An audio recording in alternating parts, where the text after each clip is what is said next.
This is WCM's Park Update, a weekly show covering the outdoor hospitality industry, hosted by Ben Quiggle and Mike Gast. During each episode, you'll hear from special guests and campground experts on topics that will help your park flourish. WCM's Park Update is a production of Woodall's Campground Magazine. Hi, I'm Ben Quiggle, editor of Woodall's Campground Magazine, and this is another episode of WCM's Park Update, sponsored by Book Outdoors. And my esteemed colleague, Mike Gast, is here, former Vice President of Communications at Campgrounds of America. And we are talking about care camps today.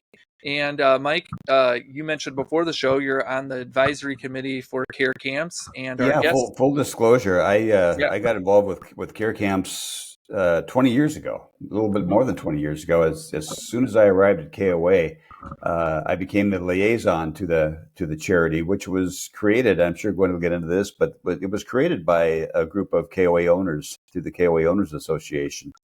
And kept pretty close to KOA for several years, and in the last decade or so, it's really branched out and became an industry-wide charity, and I'm sure we'll talk some more about that. But I kind of moved from liaison over to the advisory committee when I retired from KOA, and always close to my heart. It's just a great charity. It's a super feel good thing for anybody in the outdoor industry. Yeah, and our guest today knows quite a bit about care camps. Gwen Sullivan, who's the executive director of care camps. And Gwen, how long have you been in the executive director position, I guess? I've been in Mike. First of all, Mike, thank you for that very generous shout out about care camps, and I just want to thank you for your legacy of support. And Ben, thank you for having me on today and showcasing care camps. I've been at the helm of care camps since the beginning of the year. This has been care camps really went through a sea change this year, and even with all the changes, our mission is still the same. Our mission, what we do every single day, is we get up to generate funding to support pediatric oncology camps across the United States and Canada. So that's what I do. And we've got a tiny, mighty team to help us do that. And we'll certainly get into more details here throughout our discussion. Yeah. How many camps do you guys support now? I guess do you know the number offhand or? Absolutely. Yeah. So what's interesting, Ben, I kind of want to back up to the camps that we fund. These are all camps, specifically for children with cancer. And many of these camps also have, family retreats and sibling camps and, various other types of programs, but it's all around supporting children who have cancer.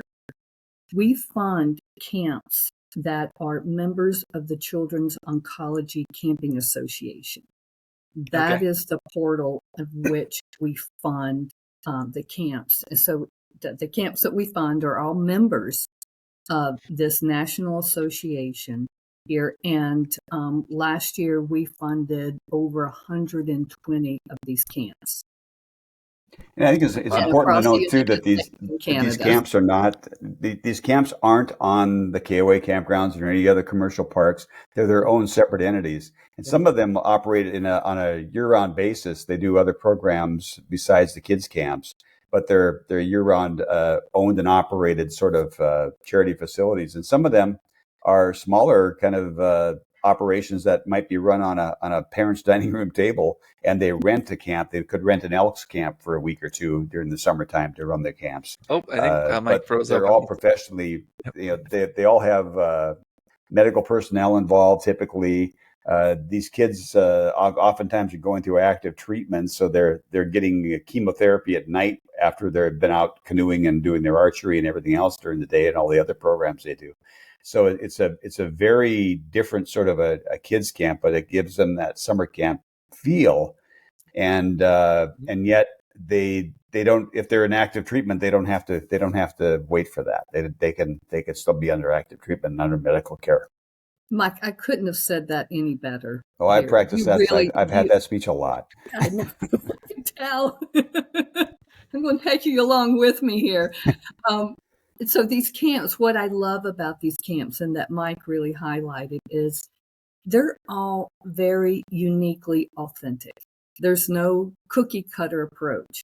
However, the reason why we do fund these particular camps that are, again, members of the Children's Oncology Camping Association is because, number one, they're medically supervised. Number two, they're all involved in a quality assurance program. And the third is that they are all engaged in professional development and education. So we know that the funds that we're going out and raising for them and generating, we feel absolutely certain that they're going to quality camps because, the safety of these children are really important because, it's these camps are incredibly amazing. Again, as Mike pointed out, they're out there doing all kinds of just, regular camping, fun, kids experiences and activities. And then some of them may be also on receiving chemotherapy during their course there at the camp. And these camps are set up. The majority of these camps are set up to do pretty significant treatments. One of the camps that I went to and visited this summer, they had one of the cabins was their clinic, but they called the clinic, and what was just awesome, they called the clinic or that building the Funny Farm. So when the kids had to go take their medicine, they went to the Funny Farm, and they were set up to do blood transfusions and chemotherapy, while these kids were at camp. And that, to me, is just really extraordinary. One of the, and I visited several camps over the years, and one of the things that always struck me is these kids don't have a typical childhood. If you've got cancer at 10 years old, you may have spent years in a hospital setting, almost living at the hospital with your family in order to fight this off. And they also, so they're lacking, sometimes they're lacking social skills. They don't have the basic things that, a preteen would learn along the way. And so the camp's going to have to backtrack and pick up and teach those skills to some of these kids as they go along because they don't have that.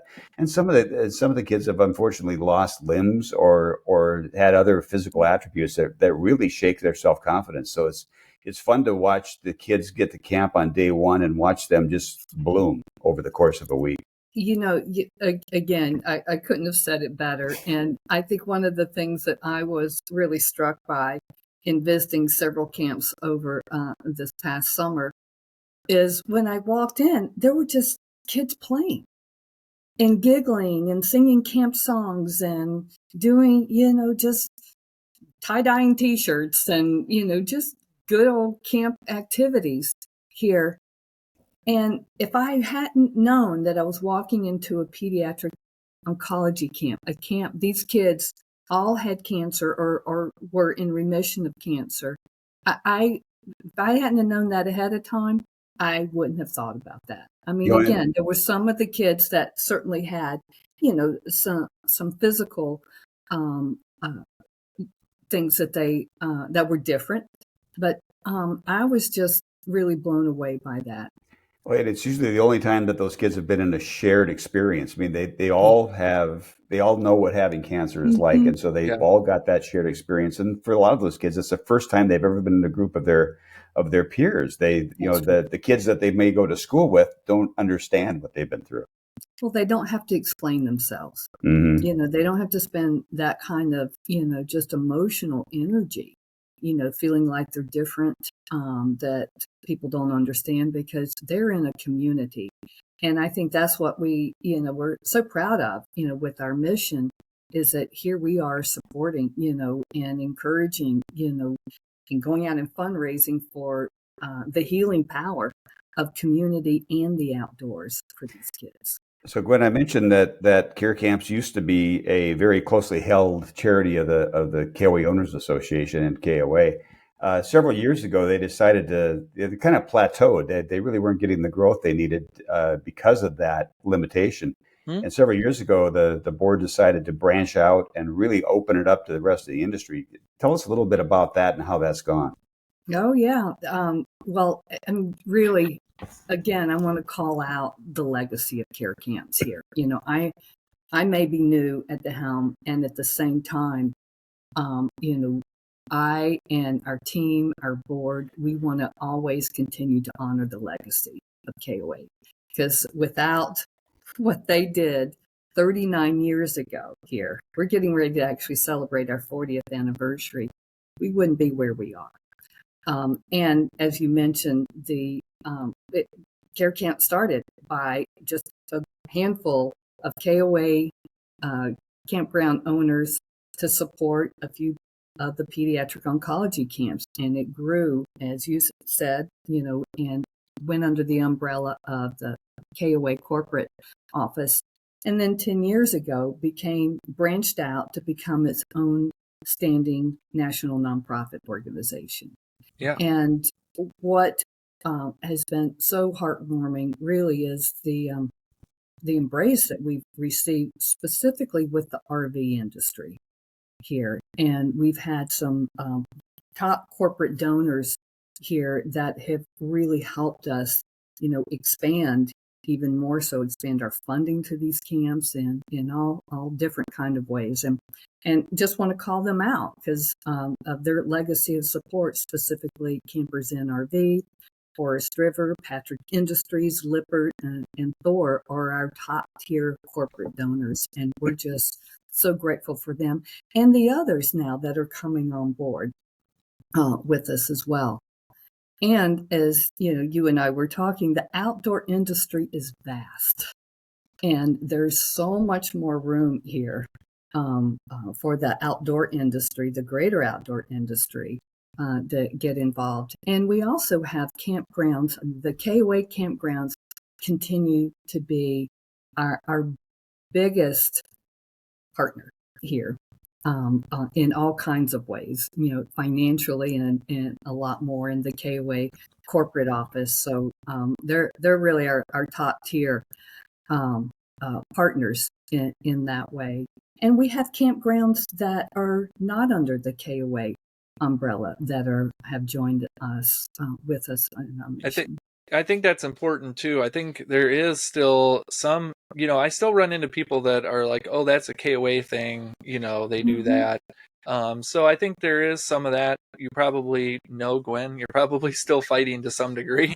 So, and I think it's important to note too, you guys do work up in Canada too. So it's not just the US, it's the entire North America. You guys have a pretty good presence in Canada. I know the Canadian Camping and RV Council up there has done a few fundraisers. I think the British Columbia Association too.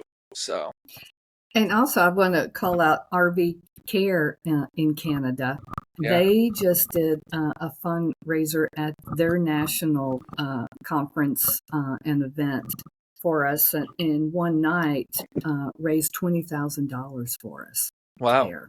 Yeah. So, again, I'm with you on that. When we look forward to really expanding, our partnerships even more so in Canada. And this is a great charity for the little guys to get into too. That we've got a lot of campground owners and managers out here listening that may not have a charity aspect to their park, and it's as easy as getting a hold of you, and you've got a lot of tips and tricks to help them hold an event on their park and get their campers involved and make sure that everybody understands what they're giving to. But it can be a lot of fun, but you don't have to be a big corporation to get involved in this. Right. Absolutely. Again, Mike, you keep giving me all these great cues here to dive into. So thank you. We just updated we have a fundraising toolkit on our website. So if you go to carecamps.org, we have a whole specific tab here.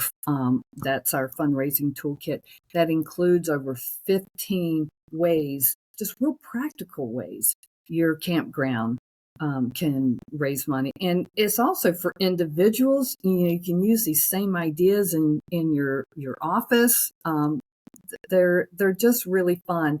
And we tried to make it just real simple. So you'll see the list of ideas, and we've got them labeled in different icons.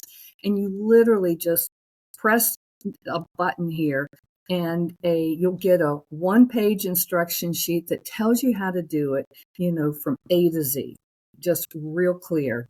And then we also have a whole plethora of marketing materials, grab and go marketing materials that you can just download and print and use however you want. So it's all there. We have to take a short break to recognize our sponsor, Book Outdoors, but maybe we can show them the page here after the break. So we'll be back in a minute. Today's show is sponsored by Book Outdoors. If you want increased visibility and higher occupancy, your campground needs to be listed where today's guests are searching and booking. Book Outdoors is the most sought-after destination for booking outdoor accommodations. Listing your property on Book Outdoors is free and easy, and Book Outdoors seamlessly integrates with several popular reservation systems. Register now and get a $25 gift card when your listing is published, plus another $100 to celebrate your first booking. Visit partners.bookoutdoors.com for more information and to get started. Hi, welcome back to WCM's Park Update, sponsored by Book Outdoors, and we are talking with Gwen Sullivan, the Executive Director of Care Camps. And right before the break, we were chatting a little bit about that fundraiser toolkit that you guys have. Let me see if I can get that up here on the screen. Can you guys see that? Yeah, thank you, Ben. Yeah, okay. So this is a little bit about what you were talking about, right, Gwen? So this is on your website at carecamps.org, and it's available. People, park owners or individuals can come on here and just download some neat materials to get maybe their fundraiser started, and then you have some ideas too. I think you have the 4 most profitable fundraisers here, and then you have some other ideas as well. Do you know a lot of parks that do weekly duck derbies? Actually, I do, because I happen to live in Virginia Beach, Virginia, and I got to call out, my homie here, the Virginia Beach KOA, and they've recently just added a beautiful new pool and a lazy river, and did this duck derby fundraiser for us, one Saturday afternoon that raised $800. Wow. So, and, they plan to continue to do that. And we've heard of others too of doing that. It's really a lot of fun. Yeah. And then you got some cool ideas here: collectible art program, annual fair and carnival, movie and s'mores night. There's a lot of parks that do a movie and s'mores night, so maybe a way to fundraise there. Weekly raffles. It's always interesting because I think, from my perspective, working with Woodalls, it's kind of interesting to see how parks kind of adapt fundraisers and what they do. And you have a lot of great ideas here. You have the videos to use for fundraising events, and I know you wanted us to share this one video, so let me see if we can get this pulled up here. You're asking me to do a lot. This is technical stuff. I'm old now, so I turned 40 this last year. Please. So it instantly means that I don't know what I'm doing when it comes to technology. Ben. So I got Birkenstocks older than that. Yeah. So here we go. We'll try. I forewarned that Gwen said this is a tearjerker, so you may want to get some Kleenexes if you're going to watch this. So here we go. Our daughter Adeline was diagnosed at 2 years old. She was diagnosed with extrarenal malignant rhabdoid tumor in her chest. They got the billings and they did we did a CT scan, and the doctor walks in and you can just read it all over her face. And she said it's not pneumonia. It's a tumor. Before they had even come in to tell us, they had already called Children's Hospital in Colorado and had the jet on the way up. She's in front of me and I'm way back here in the jet. So that distance between my baby and I, even though it was 10 feet, was so painful for me because she was so far away, and I just knew in the core of my being, I knew there was something really wrong. I mean, she spent 2 weeks once on life support. We literally sat there and had to say goodbye to her. There's no way that you could just pinpoint one thing about what was so difficult about it. And it was that way for a year and a half. Yeah. I think that's probably the biggest misconception, is that after cancer treatment, it ends, and it's just not true. It's the aftermath of cancer that is the most challenging, that families need most, which is why camps like this are everything. When you go through a fight like this, it changes you. But there's something special about being here with your peers. It is one of the most beautiful gifts to see these bright, vibrant, beautiful young adults and teenagers who have battled cancer, because it gives me hope. When you fight cancer, there's not a lot to look forward to. But these camps are one thing that you can look forward to every year. It's a shining bright spot for us every summer to get to come up here for a week and hang out. I'm so thankful that there are people that give because it lightens and brightens their soul. You know, I'm so thankful, because a lot of us couldn't do this without them. And so we would just continue to be isolated and alone, and people were what gave me hope. Thank you for that part of you who just wants to give. We need it so badly. And be free of everything. Free of the burdens that cancer and like post-cancer brings. Like, they just get to play and be kids and receive love, and that is pretty.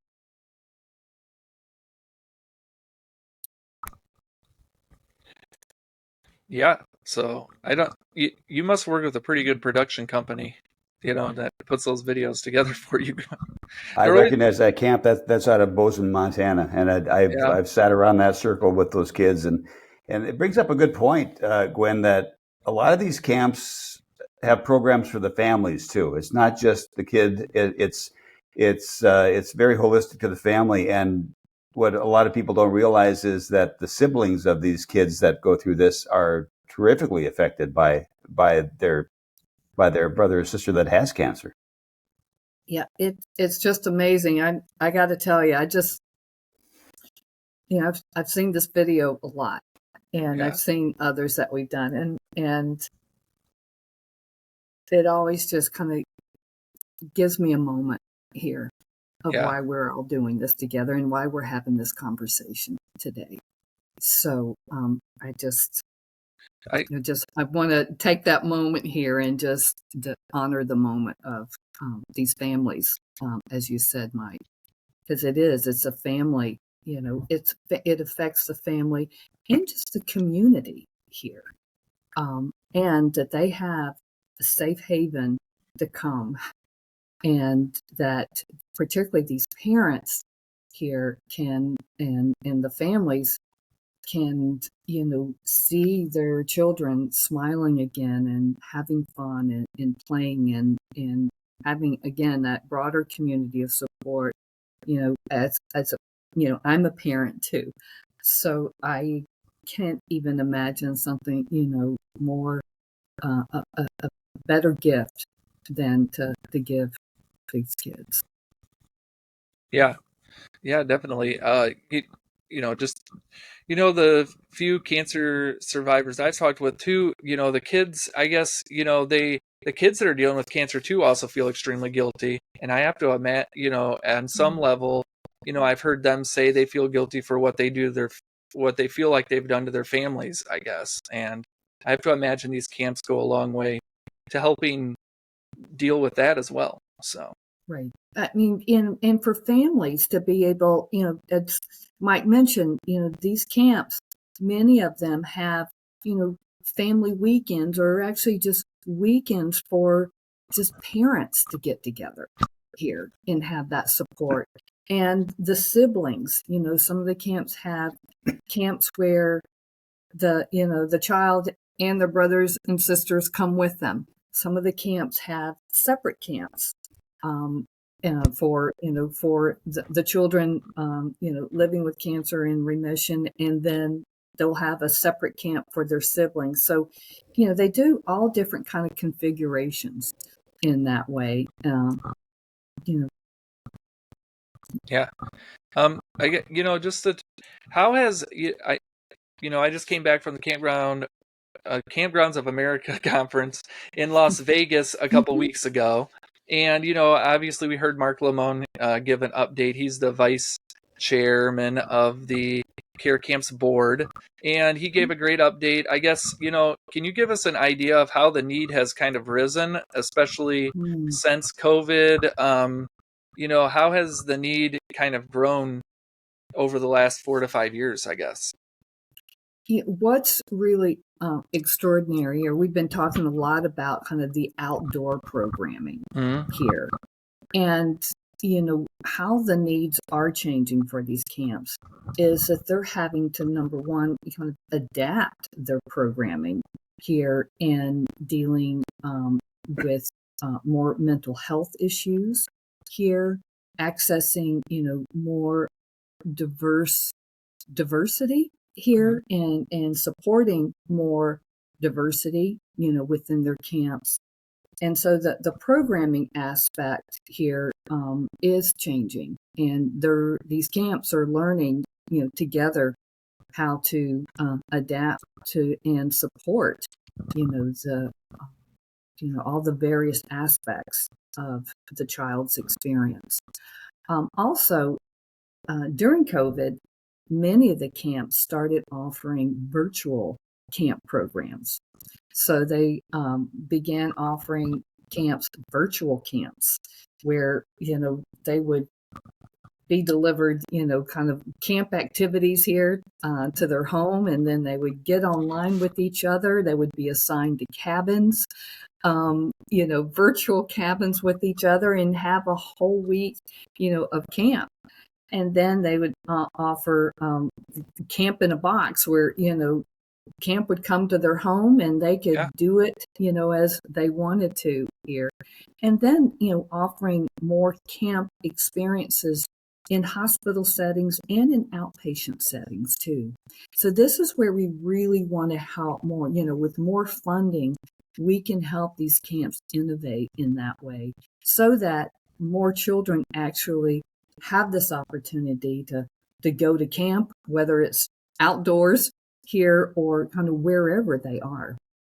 One of the things that I noticed in my time with care camps is that a lot of the counselors are veterans of the camps. They were campers once themselves, and they give back by coming back around and becoming the counselor. So you see a lot of 20 and 30-year-olds that give up a big chunk of their summer to come back and help at these camps.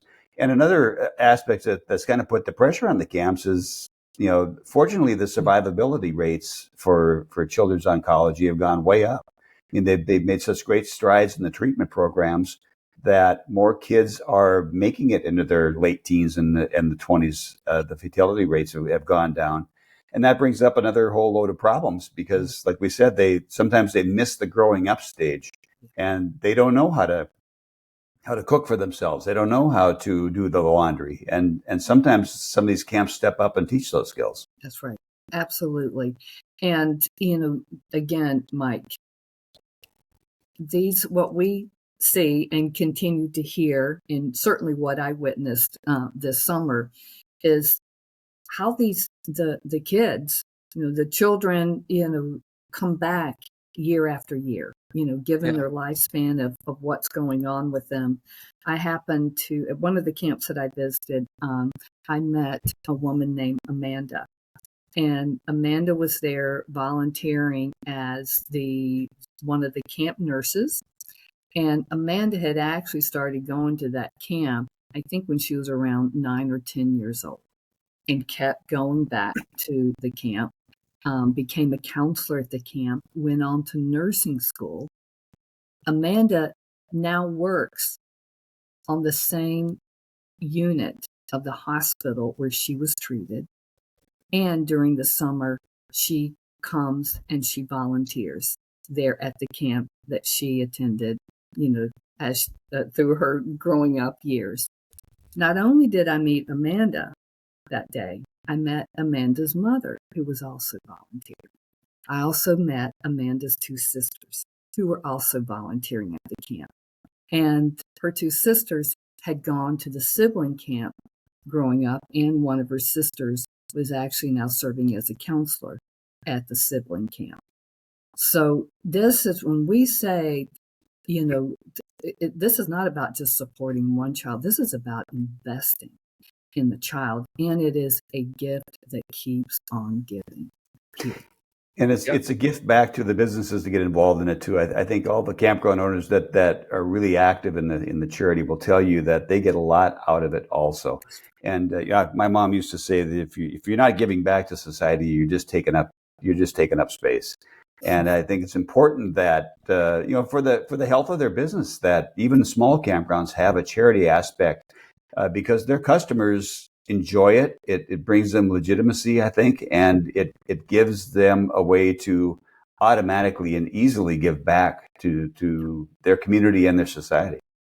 Well, one of the campgrounds reached out to us and told us they did a chili cook-off here as one of their fundraising activities for care camps.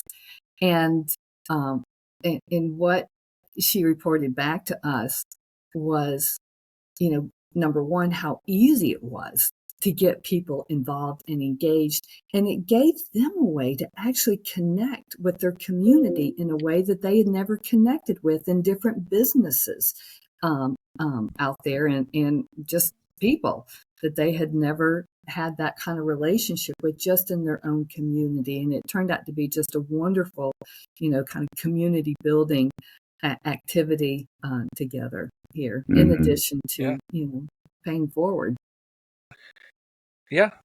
I mean, it's incredible. Well, I think we have to wrap things up, Gwen, but it's been great getting to talk with you more. And I guess for people who are interested in, if you're a park owner interested in hosting a fundraiser, if you're somebody that's wanting to donate, everything can be found at carecamps.org. And you guys, I think what's great about Care Camps too, and I don't know if we mentioned this earlier, is KOA takes care of most of the administrative costs. I think all the administrative. So all the money that you guys fundraise goes directly into your programs, I guess, right?